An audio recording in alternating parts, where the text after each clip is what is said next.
तो बच्चों अब हम लोग स्टार्ट करते हैं क्वेश्चन नंबर 16। क्वेश्चन नंबर 16 में लिखा हुआ है अ dealer sold a camera for ₹1080 gaining 1/8 of its cost price. Find, पहला दिया हुआ है इसमें कॉस्ट प्राइस फाइंड करना कैमरा का, सेकंड दिया हुआ गेन परसेंट एंड जो किया है डीलर ने वो फाइंड करना है। ठीक है, चलिए इसको हम लोग कॉपी में बनाते हैं।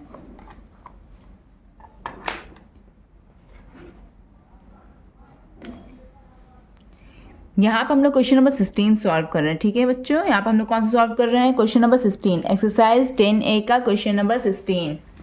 ठीक है, तो यहाँ पर ये देखिए आप लोग कि यहाँ पर SP क्या दिया हुआ है। यहाँ पर दिया हुआ है SP, यहाँ पर जो दिया हुआ है क्या दिया हुआ है? 1080 रुपीज़ दिया हुआ है ना, SP इतना दिया हुआ है। ठीक है, और क्या कह रहा है यहाँ पर? यहाँ पर कह रहा है कि गेन, यहाँ पर कह रहा है कि गेन क्या हुआ? सबसे गेन हुआ है 1/8 of CP।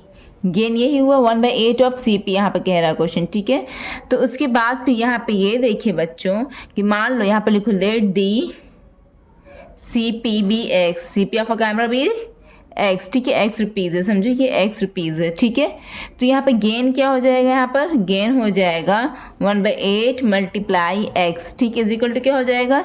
X, one x हो जाएगा x/8, यही हो जाएगा ना।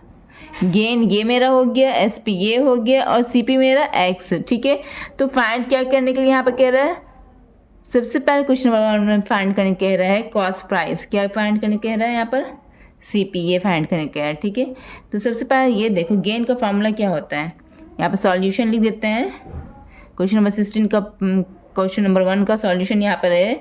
गेन का फॉर्मूला होता है gain is equal to SP minus CP। सब बच्चों को याद है ना?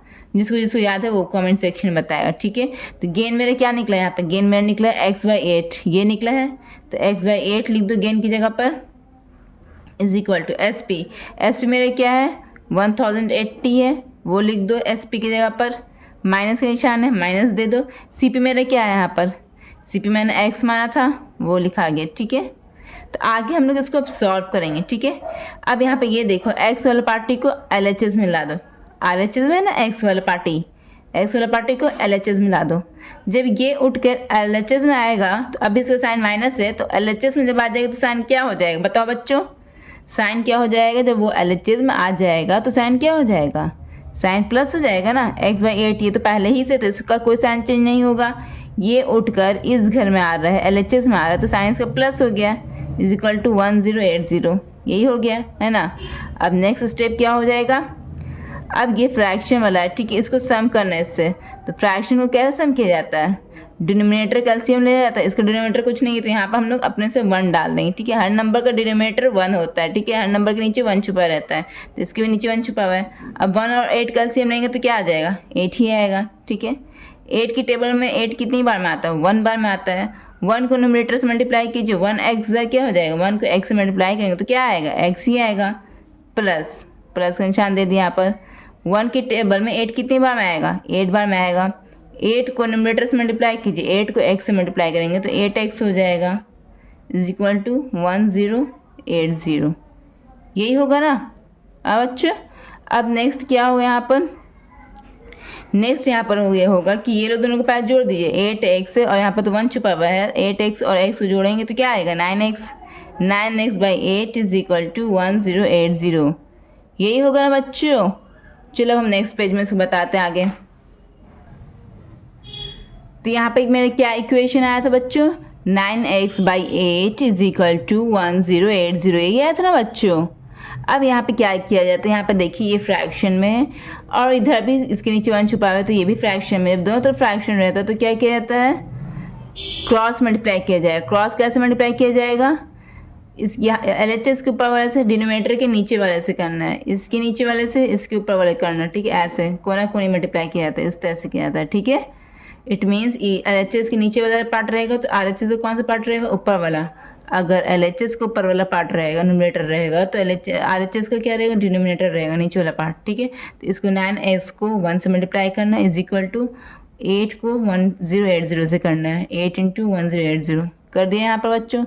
अब नेक्स्ट स्टेप ये आता है, 9x को 1 से करेंगे तो 9x ही आएगा, 1 से कोई भी नंबर मल्टीप्लाई होगा तो वही आएगा, और 8 × 1080। ठीक है, अब आप बोलोगे कि यहाँ पे ये पूरा मल्टीप्लाई हम यहाँ पे क्यों नहीं कर रहे, मतलब ये लोग दोनों को मल्टीप्लाई करके आंसर क्यों नहीं ला रहे हैं, क्योंकि हमको पता है अगले स्टेप में ये नीचे जाएगा, बिकॉज इसके साथ ये मल्टीप्लाई में अटैच है ना, मल्टीप्लाई में अटैच है। 9x का मतलब क्या होता है, 9 मल्टीप्लाई x होता है ना, 9x का मतलब क्या होता है, 9 मल्टीप्लाई x होता है।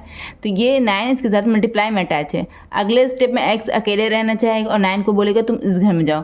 जब 9 इस घर में जाएगा तो यहाँ पे ये मल्टीप्लाई में अटैच है, तो इस घर में ये डिवाइड में अटैच रहेगा, है ना। तो इसलिए यहाँ पर हमको काटने में आसानी पड़ती है, इसलिए यहाँ पर हम इसको मल्टीप्लाई करेंगे ना इसको, तो एक बड़ा सा नंबर आएगा तो हमको काटने में मुश्किल होगी। जैसे कि देखो अगले स्टेप में x is equal to 8 multiply 1080 by 9 ऐसा आ गया ना डिवाइड में। तो अब ये आसानी से कट जाएगा। अगर हम 8 से इसको मल्टीप्लाई कर देते और बड़ा सा नंबर आया था, शायद कुछ 5 डिजिट का नंबर आया था या कुछ इस तरह का नंबर आया था जो हमको मुश्किल होती काटने में, ये आसानी से कट जाएगा। 9 1 9, 9 1 9, 10 में से 9 हो गया 1, 9 2 18 0, कट गया ना आसानी से। तो एक्स का वैल्यू क्या आया, 8 मल्टीप्लाई 120 इज इक्वल टू क्या आया 960, यही है ना। इट मीन्स एक्स मेरा क्या था, एक्स मेरा CP था, तो CP इज इक्वल टू क्या हो गया 960 आंसर। क्वेश्चन नंबर 16 के पहले वाला क्वेश्चन में यही कह रहा है ना, CP निकालने कह रहा है, वो निकल गया। अब यहाँ पे क्या कह रहा है क्वेश्चन नंबर 2 में, क्वेश्चन नंबर 2 में कह रहा है गेन परसेंट, यही निकालने के लिए कह रहा है ना क्वेश्चन नंबर 2 में गेन परसेंट। ये पहले वाला का आंसर हो गया। क्वेश्चन नंबर 2 में कह रहे हैं गेन परसेंट निकालने के लिए। तो गेन परसेंट का फॉर्मूला क्या है, गेन परसेंट का फॉर्मूला क्या है बताओ बच्चों। यहाँ पे मेरे क्या गेन, यहाँ पे क्या आ गया, गेन हम क्या माना था यहाँ पे x/8, यही गेन माना था ना, गेन माना था मैंने x/8, ये गेन माना था, ठीक है। गेन परसेंट का फार्मूला होता है गेन बाय CP इंटू 100, यही होता है ना। इसमें CP ये यूज़ हो जाएगा। गेन हमको निकालना पड़ेगा यहाँ पर से x/8, x क्या मैंने निकला 960 बाई 8, इसको काट 8 1 8, 8 1 8, 8 2 16 0, ठीक है। तो यहाँ पे गेन मेरा क्या निकल गया था, गेन मेरा निकला 120 रुपीज़, ये मेरा गेन निकला, ठीक है। ये वाला क्या निकला, मेरा गेन निकला, ठीक है बच्चों। वैल्यू अकॉर्डिंगली पुट कर देंगे। गेन क्या मेरा निकला 120 बाई CP मेरा क्या है 960 मल्टीप्लाइड बाई 100, ठीक है। 1 0 से 1 0 कट गया, उसके बाद काट 12 में 12 8 96, ठीक है, कट गया। 2 4 8, 2 5 10 कट गया, 2 2 4, 2 5 10 कट गया। तो यहाँ पे क्या आया मेरा आंसर 25/2 इज इक्वल टू क्या आ गया, ये परसेंट में, ठीक है। ये इम्प्रॉपर फ्रैक्शन में आ गया, ठीक है। ये क्या आया मेरे बच्चों, ये इम्प्रॉपर फ्रैक्शन में आ गया है। इसको मिक्स फ्रैक्शन में चेंज करने के लिए 25/2 को मिक्स फ्रैक्शन में चेंज करने क्या किया जाता है, 25 को 2 से डिवाइड किया जाता है, ठीक है। 2 1 2 कट गया, 5 है, 2 2 4, 5 में से 4 गया 1 हो गया। तो यहाँ पर रिमाइंडर जो बचता है ना, पहले बीच में यहाँ पर फ्रैक्शन का निशान दिया जाता है क्वोशिएंट में, और जो रिमाइंडर जो बचता है उसको ऊपर में लिख दिया जाता है, और जो डिवाइजर रहता है ना उसको नीचे में लिख दिया जाता है। आप आसानी के लिए अपनी भाषा में ये ऐसा सेट कर दीजिए कि नीचे वाला को ऊपर में लिखते हैं, ऊपर वाला को नीचे में लिखते हैं। इस तरह से आपको आसानी के लिए सेट कर लीजिए अपने माइंड में, ठीक है। तो 12 होल नंबर 1/2%, ये मेरे क्या आ गया, ये मेरा गेन परसेंट आ गया। ये वाला आंसर आ गया क्वेश्चन नंबर 2 का, क्वेश्चन नंबर 1 का ये आंसर आ गया, ठीक है बच्चों। नेक्स्ट क्वेश्चन की तरफ हम बढ़ते हैं।